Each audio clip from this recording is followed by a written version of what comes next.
Hüseyin Cavid, Azər poemasından bir parça. Ben yetiştim ateşle su öpüştüğü bir ülkeden. İzliyorken sevgi yolu, acı duydum her kölgeden. Bir yoksulum, her dileğim diz çöktürür zenginleri. Bir arifim, bilmediğim aşar durur enginleri.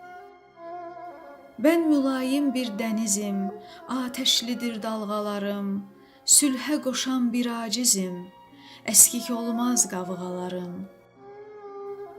Bir avcıyım, eşq umarım her ahunun gözlerinden, dərd əhliyim, rəmz anlarım hər şairin sözlərindən. Bir aşiqim, feyz alırlar bəndən irfan çobanları. Bir çobanım, qaval çalar, inlətirim vicdanları. Ben əbədi hürriyyətin sevdalı bir cilvəsiyim. Anlaşılmaz bir xilqətin parlar, sönər şöləsiyim.